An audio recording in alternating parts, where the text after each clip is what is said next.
Welcome, बहुत बहुत स्वागत है आप सबका आपके यूट्यूब चैनल में स्टे विथ मी में। और इस वीडियो में हम ये देखने जा रहे हैं जो एसएससी का अभी भी नोटिफिकेशन आया एमटीएस वाले बच्चों के लिए जो कक्षा 10 पास इसमें फॉर्म भर सकते हैं। तो इस वीडियो में हम ये देखेंगे कि इसमें आपको काम क्या करना पड़ेगा। अगर आप एसएससी के थ्रू एमटीएस में भर्ती होते हैं, मल्टीटास्किंग स्टाफ में जाते हो, नॉन टेक्निकल में जाते हो, तो आपको वहाँ काम क्या करना पड़ेगा। देखिए, काम अगर अपने हिसाब का नहीं हुआ, मज़ा नहीं आया, तो फिर जो है ना वो आप जो है ना अच्छे से उसमें ग्रो नहीं कर सकते, आप उसमें एक बेहतरीन करियर नहीं ढूंढ सकते हो। तो इसलिए आपको ये जान लेना बहुत ज़्यादा ज़रूरी है कि जिस वैकेंसी में आप जा रहे हो, जहां आप काम करने की इच्छुक है, जिस डिपार्टमेंट में आप नौकरी करने जा रहे हो, वहाँ पर आपको काम क्या करने को मिलेगा।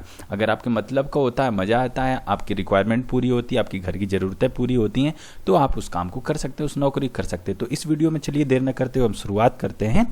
आपको काम क्या करना पड़ेगा। अभी लेटेस्ट वैकेंसी आई जिसे सबको पता है, एसएससी जो अब एमटीएस की वैकेंसी आई, एमटीएस नॉन टेक्निकल वाली, तो उसमें आपको काम क्या करना पड़ेगा। ठीक है, तो देखो हमने कुछ ऐसे 15-16 काम निकाले हैं जो जनरली आपको करने पड़ेंगे। तो देखिए, सबसे पहले आता है physically maintenance of record of section. अब देखिए, सेक्शन का जहां आप काम करते हैं उसे इन्होंने सेक्शन कहा है। तो जिस डिपार्टमेंट में जहां आप छोटे से एक डिपार्टमेंट में काम करेंगे, जाकर जिस रूम में काम करेंगे उसे जो है ना सेक्शन, मान लीजिए कई सारे लोगों को मिला के एक सेक्शन बन गया है। तो वहाँ पर फिजिकली मेंटेनेंस मतलब कि जैसे फाइल को अरेंज करना, अलमारी ठीक करना, ठीक है, और जो है ना चेयर, टेबल, कुर्सी, ये सारी चीज़ें फिजिकली मतलब कि ऐसी चीज़ों का अरेंजमेंट, मेंटेनेंस उनका आपके अंतर्गत आएगा। ठीक है, तो ऐसे काम आपको करने पड़ेंगे। General cleaningness and upkeep of the section and unit. General clean मतलब कि आपका जो सेक्शन है या जो आपकी यूनिट है, तो वो साफ़ सुथरी है कि नहीं, ये भी आपको देखना पड़ेगा। देखिए, आपको साफ़ तो करना नहीं पड़ेगा क्योंकि चतुर्थ श्रेणी कर्मचारी आप नहीं हैं, आप ग्रुप सी की आपकी जॉब है। तो आपके जो चतुर्थ श्रेणी कर्मचारी हों उनसे आपको साफ़ कराना पड़ेगा। आपको साफ़ करने की जिम्मेदारी नहीं रहेगी क्योंकि आप जो है ना चतुर्थ श्रेणी कर्मचारी नहीं हो, आप सफाई कर्मचारी में भर्ती नहीं हो रहे हो।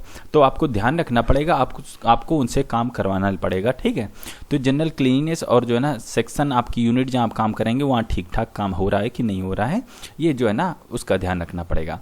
Carrying of files and other papers with in the building मतलब कि जैसे एक बड़ी बिल्डिंग है, तो जैसे कोई बाबू है तो एक फाइल इधर से उधर लेके जानी, यहाँ साइन कराने, वहाँ साइन कराने, ये काम आपको करने पड़ेंगे क्योंकि ये जिम्मेदारी भरे काम होते हैं। तो ऐसे काम आपको भी दिए जाएंगे।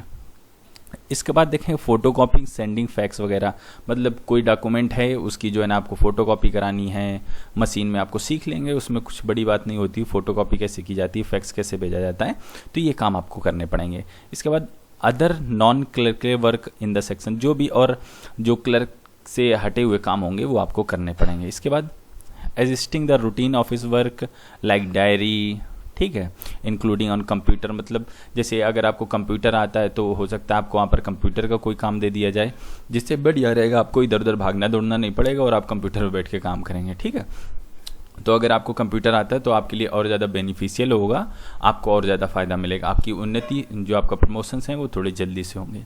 इसके बाद drilling of deck outside the building, ठीक है, मतलब कोई भी काम हुआ बिल्डिंग के अंदर भी और बिल्डिंग के बाहर भी। वॉच एंड वार्ड ड्यूटीज़ मतलब कि हो सकता है आपको देख रेख की भी जिम्मेदारी दी जाए कि आपका जो ना ये बिल्डिंग है इसकी देख रेख की भी जिम्मेदारी आपको दी जा सकती है।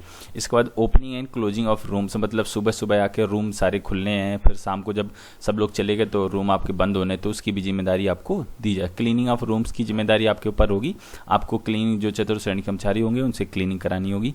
डस्टिंग ऑफ फर्नीचर मतलब कि जो आपका जैसे फर्नीचर वही लकड़ी का सामान वगैरह, तो उससे जो है ना डस्टिंग मतलब साफ सफाई उसकी करवानी होगी।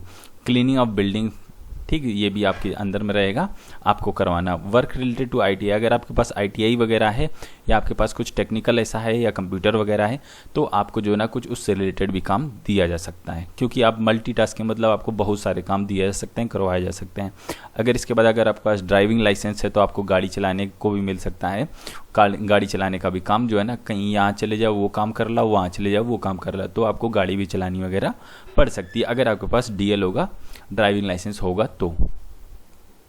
इसके बाद upkeep of parks, lawn, plants वगैरह, जो आपके जहाँ आप काम करते हैं, जो बिल्डिंग है उसके आसपास पार्क होंगे और पौधे होंगे, तो उनमें जो है ना पानी वगैरह का भी काम आपको करना पड़ सकता है, पानी देना, खाद देना, ये वगैरह, प्लांट लगाना का भी काम, प्लांट लगाना, पौधे लगाना तो एक पवित्र काम है, करना चाहिए सबको। इसके बाद any other work assign by superior, जो आपके बड़े अधिकारी लोग वगैरह जो भी होंगे, अगर वो कोई काम करते हैं कहते हैं तो आपको वो काम करना पड़ेगा, ठीक है। तो इस तरह मैंने आपको बताया कि एमटीएस में आपके अंतर्गत में क्या काम आते हैं, ठीक है। देखिए आपका 10 पास की वैकेंसी है, तो 10 पास वाले मोस्टली जो है ना, ये समझो जो 8 पास वगैरह हैं, ये लोग जाते हैं चतुर्थ श्रेणी कर्मचारी में। तो आप थोड़ा सा चतुर्थ श्रेणी कर्मचारी से ऊपर जाओगे, आपको इनसे काम लेना पड़ेगा। तो ये मोटी मोटी बात थी जो मैंने आपको बताने की कोशिश की है। एसएससी जो अभी ये फॉर्म आया है एमटीएस में, वो आपको क्या काम करने पड़ेगा। उम्मीद करता हूँ आपको ये वीडियो पसंद आया होगा, और पसंद आया हो तो अपने दोस्तों का शेयर जरूर कीजिए और वीडियो को लाइक कीजिए, लाइक जरूर करना। हम आपसे मिलते हैं अगले वीडियो में, तब तक के लिए वंदे मातरम।